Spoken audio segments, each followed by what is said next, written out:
जय माता रानी। दोस्तों आप सभी को नवरात्रि की हार्दिक शुभकामनाएं।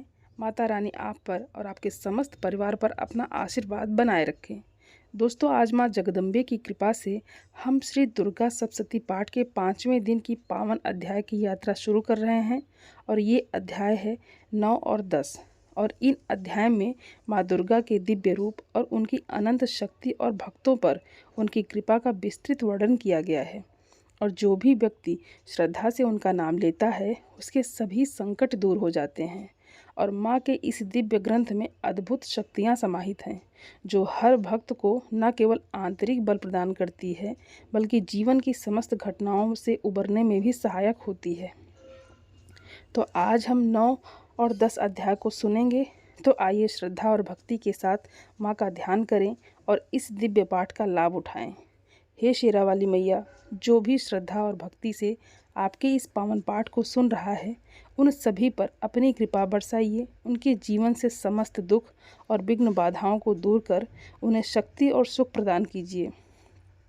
माँ उनकी आस्था को दृढ़ कीजिए, उनके परिवार को सुख समृद्धि दीजिए और उनकी सभी मनोकामनाएं पूर्ण कीजिए। माँ आपकी दिव्य भक्ति का दीप उनके हृदय में सदा प्रज्वलित रहे और वो आपके चरणों की शरण में हमेशा रहें। जय माता रानी। तो आइए अब हम सभी सुनते हैं श्री दुर्गा सप्तशती के 9वें अध्याय को। मैं अर्धनारीश्वर के श्री विग्रह की निरंतर शरण लेता हूँ। उसका वर्ण बंदूक पुष्प और सुवर्ण के समान रक्त पीत मिश्रित है। वो अपनी भुजाओं में सुंदर अक्षमाला, पास, अंकुश और वरद मुद्रा धारण करता है। अर्धचंद्र उसका आभूषण है तथा वो 3 नेत्रों से सुशोभित है। राजा ने कहा, भगवान आपने रक्तबीज के वध से संबंध रखने वाला देवी चरित्र ये अद्भुत महत्व मुझे बतलाया। अब रक्तबीज के मारे जाने पर अत्यंत क्रोध में भरे हुए शुंभ और निशुंभ ने जो कर्म किया उसे मैं सुनना चाहता हूँ। ऋषि कहते हैं, राजन, युद्ध में रक्तबीज तथा अन्य दैत्यों के मारे जाने पर शुंभ तथा निशुंभ के क्रोध की सीमा न रही। अपनी विशाल सेना इस प्रकार मारी जाती देख निशुंभ अमर्ष में भरकर देवी की ओर दौड़ा। उसके साथ असुरों की प्रधान सेना थी। उसके आगे पीछे तथा पार्श्व भाग में बड़े बड़े असुर थे जो क्रोध से होंठ चबाते हुए देवी को मार डालने के लिए आए। महापराक्रमी शुंभ भी अपनी सेना के साथ मातृगढ़ों से युद्ध करके क्रोधवश चंडिका को मारने के लिए आ पहुंचा। तब देवी के साथ शुंभ और निशुंभ का घोर संग्राम छिड़ गया। वे दोनों दैत्य मेघों की भांति बाड़ों की भयंकर वृष्टि कर रहे थे। उन दोनों के चलाए हुए बाड़ों को चंडिका ने अपने बाड़ों के समूह से तुरंत काट डाला और शस्त्र समूहों की वर्षा करके उन दोनों दैत्यों के अंगों में भी चोट पहुंचाई। निशुंभ ने तीखी तलवार और चमकती हुई ढाल लेकर देवी के श्रेष्ठ वाहन सिंह के मस्तक पर प्रहार किया। अपने वाहन को चोट पहुंचने पर देवी ने श्रुप नामक बाण से निशुंभ की श्रेष्ठ तलवार तुरंत ही काट डाली और उसकी ढाल को भी, जिसमें 8 चांद जड़े थे, खंड खंड कर दिया। ढाल और तलवार के कट जाने पर उस असुर ने शक्ति चलाई, किंतु सामने आने पर देवी ने चक्र से उसके भी 2 टुकड़े कर दिए। अब तो निशुंभ क्रोध से जल उठा और उस दानव ने देवी को मारने के लिए शूल उठाया, किंतु देवी ने समीप आने पर उसे भी मुक्के से मारकर चूर कर दिया। तब उसने गदा घुमाकर चंडी के ऊपर चलाई, परंतु वो भी देवी की त्रिशूल से कटकर भस्म हो गई। तदनंतर दैत्यराज निशुंभ को फरसा हाथ में लेकर आता देख देवी ने बाण समूहों से घायल कर धरती पर सुला दिया। उस भयंकर पराक्रमी भाई निशुंभ के धराशायी हो जाने पर शुंभ को बड़ा क्रोध हुआ और अंबिका का वध करने के लिए वो आगे बढ़ा। रथ पर बैठे बैठे ही उत्तम आयुधों से सुशोभित अपनी बड़ी बड़ी 8 अनुपम भुजाओं से समूचे आकाश को ढककर वो अद्भुत शोभा पाने लगा। उसे आते देख देवी ने शंख बजाया और धनुष की प्रत्यंचा का भी अत्यंत दुस्सह शब्द किया। साथ ही अपने घंटे के शब्द से, जो समस्त दैत्य सैनिकों का तेज नष्ट करने वाला था, संपूर्ण दिशाओं को व्याप्त कर दिया। तदनंतर सिंह ने अपनी दहाड़ से, जिसे सुनकर बड़े बड़े गजराजों का महान मद दूर हो जाता था, आकाश, पृथ्वी और 10 दिशाओं को गुजा दिया। फिर काली ने आकाश में उछलकर अपने दोनों हाथों से पृथ्वी पर आघात किया। उससे ऐसा भयंकर शब्द हुआ जिससे पहले के सभी शब्द शांत हो गए। तत्पश्चात शिवदूती ने दैत्यों के लिए अमंगलजनक अट्टहास किया। इन शब्दों को सुनकर समस्त असुर थर्रा उठे, किंतु शुंभ को बड़ा क्रोध हुआ। उस समय देवी ने जब शुंभ को लक्ष्य करके कहा, ओ दुरात्मन, खड़ा रह, खड़ा रह, तभी आकाश में खड़े हुए देवता बोल उठे, जय हो, जय हो। शुंभ ने वहां आकर ज्वालाओं से युक्त अत्यंत भयानक शक्ति चलाई। अग्निमय पर्वत के समान आती हुई उस शक्ति को देवी ने बड़े भारी लूके से दूर हटा दिया। उस समय शुंभ के सिंहनाद से तीनों लोग गूंज उठे। राजन, उसके प्रतिध्वनि से वज्रपात के समान भयानक शब्द हुआ, जिसने अन्य सब शब्दों को जीत लिया। शुंभ के चलाए हुए बाड़ों को देवी ने और देवी के चलाए हुए बाड़ों को शुंभ ने अपने भयंकर बाड़ों द्वारा सैकड़ों और हजारों टुकड़े कर दिए। तब क्रोध में भरी हुई चंडिका ने शुंभ को शूल से मारा और उसके आघात से मूर्छित हो वो पृथ्वी पर गिर पड़ा। इतने में ही निशुंभ को चेतना हुई और उसने धनुष हाथ में लेकर बाड़ों द्वारा देवी काली तथा सिंह को घायल कर डाला। फिर उस दैत्यराज ने 10,000 बाहें बनाकर चक्रों के प्रहार से चंडिका को आच्छादित कर दिया। तब दुर्गम पीड़ा का नाश करने वाली भगवती दुर्गा ने कुपित होकर अपने बाड़ों से उन चक्रों को तथा बाड़ों को काट गिराया। ये देख निशुंभ दैत्य सेना के साथ चंडिका का वध करने के लिए हाथ में गदा ले बड़े वेग से दौड़ा। उसके आते ही चंडी ने तीखी धार वाली तलवार से उसकी गदा को शीघ्र ही काट डाला।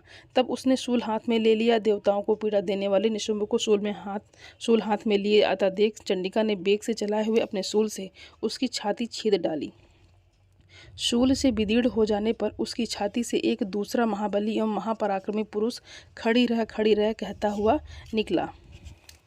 उसके निकलते हुए उसकी बात सुनकर देवी उठ ठठाकर हंस पड़ी और खड्ग से उन्होंने उसका मस्तक काट डाला। फिर वो पृथ्वी पर गिर पड़ा। तदनंतर सिंह अपनी दाढ़ों से असुरों की गर्दन कुचलकर खाने लगा और ये बड़ा भयंकर दृश्य था। उधर काली तथा शिवदूती ने भी अन्यान्य दैत्यों का भक्षण आरंभ किया। कौमारी की शक्ति से विदीर्ण होकर कितने ही महादैत्य नष्ट हो गए। ब्रह्माणी के मंत्रपूत जल से निस्तेज होकर कितने ही भाग खड़े हुए। कितने ही दैत्य माहेश्वरी के त्रिशूल से छिन्न भिन्न हो धराशायी हो गए। वराही के थूथुन के आघात से कितनों का पृथ्वी पर कचूमर निकल गया। वैष्णवी भी अपनी चक्र से दानवों के टुकड़े टुकड़े कर डाले। इंद्र के हाथ से छोटे हुए वज्र से भी कितने ही प्राणों से हाथ धो बैठे। कुछ असुर नष्ट हो गए, कुछ उस महायुद्ध से भाग गए तथा कितने ही काली शिवदूती तथा सिंह के ग्रास बन गए। तो इस प्रकार से 9वां अध्याय समाप्त हुआ। और अब हम सुनेंगे 10वां अध्याय। मैं मस्तक पर अर्धचंद्र धारण करने वाली शिव शक्ति स्वरूपा भगवती कामेश्वरी का हृदय में चिंतन करता हूँ। वे तपाए हुए स्वर्ण के समान सुंदर हैं। सूर्य, चंद्रमा और अग्नि, ये ही 3 उनके नेत्र हैं तथा वे अपने मनोहर हाथों में धनुष, बाण, अंकुश, पास और शूल धारण किए हुए हैं। ऋषि कहते हैं, राजन, अपने प्राणों के समान प्यारे भाई निशुंभ को मारा गया देख तथा सारी सेना का संहार होता जान शुंभ ने कुपित होकर कहा, दुष्ट दुर्गे, तू बल के अभिमान में आकर झूठ मूठ का घमंड न दिखा। तू बड़ी माननी बनी हुई है, किंतु दूसरी स्त्रियों के बल का सहारा लेकर लड़ती है। देवी बोली, ओ दुष्ट, मैं अकेली ही हूँ। इस संसार में मेरे सिवा दूसरी कौन है? देख, ये मेरी ही विभूतियाँ हैं, अतः मुझ में ही प्रवेश कर रही हैं। तदनंतर ब्राह्मणी आदि समस्त देवियां अंबिका देवी के शरीर में लीन हो गई।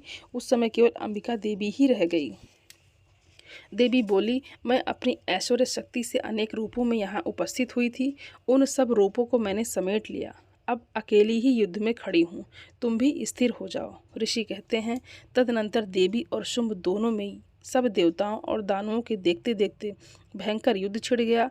बाणों की वर्षा तथा तीखे शस्त्र एवं दारुण अस्त्रों के प्रहार के कारण उन दोनों का युद्ध सब लोगों के लिए बड़ा भयानक प्रतीत हुआ। उस समय अंबिका देवी ने जो सैकड़ों दिव्य अस्त्र छोड़े, उन्हें दैत्यराज शुंभ ने उनके निवारक अस्त्रों द्वारा काट डाला। इसी प्रकार शुंभ ने भी जो दिव्य अस्त्र चलाए, उन्हें परमेश्वरी ने भयंकर हुंकार शब्द के उच्चारण आदि द्वारा खिलवाड़ में ही नष्ट कर डाला। तब उस असुर ने सैकड़ों बाणों से देवी को आच्छादित कर दिया। ये देख क्रोध में भरी हुई उन देवी ने भी बाण मारकर उसका धनुष काट डाला। धनुष के कट जाने पर फिर दैत्यराज ने शक्ति हाथ में ली, किंतु देवी ने चक्र से उसके हाथ की शक्ति भी काट गिराया। तत्पश्चात दैत्यों के स्वामी शुंभ ने चांद वाली चमकती ढाल और तलवार हाथ में ले उस समय देवी पर धावा किया। उसके आते ही चंडिका ने अपने धनुष से छोड़े हुए तीखे बाणों द्वारा उसकी सूर्य किरणों के समान उज्जवल ढाल और तलवार को तुरंत काट दिया। फिर उस दैत्य के घोड़े और सारथी मारे गए। धनुष तो पहले ही कट चुका था। अब उसने अंबिका को मारने के लिए उद्यत हो भयंकर मुदगर हाथ में लिया। उसे आता देख देवी ने अपने तीक्ष्ण बाणों से उसका मुद्गर भी काट डाला। इस पर भी वो असुर मुक्का तानकर बड़े बेग से देवी की ओर झपटा। उस दैत्यराज ने देवी की छाती में मुक्का मारा। तब उन देवी ने भी उसकी छाती में एक चांटा जड़ दिया। देवी का थप्पड़ खाकर दैत्यराज शुंभ पृथ्वी पर गिर पड़ा, किंतु पुनः सहसा पूर्ववत उठकर खड़ा हो गया। फिर वो उछला और देवी को ऊपर ले जाकर आकाश में खड़ा हो गया। तब चंडिका आकाश में भी बिना किसी आधार के ही शुंभ के साथ युद्ध करने लगी। उस समय दैत्य और चंडिका आकाश में एक दूसरे से लड़ने लगे। उनका वो युद्ध पहले सिद्ध और मुनियों को विस्मय में डालने वाला हुआ। फिर अंबिका ने शुंभ के साथ बहुत देर तक युद्ध करने के पश्चात उसे उठाकर घुमाया और पृथ्वी पर पटक दिया। पृथ्वी पर गिरने के पश्चात वो दैत्य पुनः देवी से युद्ध करने के लिए द्रुत गति से दौड़ पड़ा। तब समस्त दैत्यों के राजा शुंभ को अपनी ओर आता देख देवी ने त्रिशूल से उसकी छाती छेद कर उसे पृथ्वी पर गिरा दिया। देवी के शूल की धार से घायल होने पर उसके प्राण पखेरु उड़ गए और वो समुद्रों, द्वीपों तथा पर्वतों सहित समूची पृथ्वी को कपाता हुआ भूमि पर गिर पड़ा। तदनंतर उस दुरात्मा के मारे जाने पर संपूर्ण जगत प्रसन्न एवं पूर्ण स्वस्थ हो गया तथा आकाश स्वच्छ दिखाई देने लगा। पहले जो उत्पात सूचक मेघ और उल्कापात होते थे वे सब शांत हो गए तथा उस दैत्य के मारे जाने पर नदियां भी मार्ग से बहने लगी। उस समय शुंभ की मृत्यु के बाद संपूर्ण देवताओं का हृदय हर्ष से भर गया और गंधर्वगण मधुर गीत गाने लगे। दूसरे गंधर्व बाजे बजाने लगे और अप्सराएं नाचने लगी। पवित्र वायु बहने लगी। सूर्य की प्रभा उत्तम हो गई।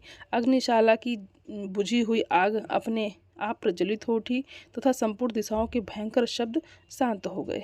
तो इस तरह से 10वां अध्याय भी समाप्त हुआ। आप सभी को जय माता रानी दोस्तों।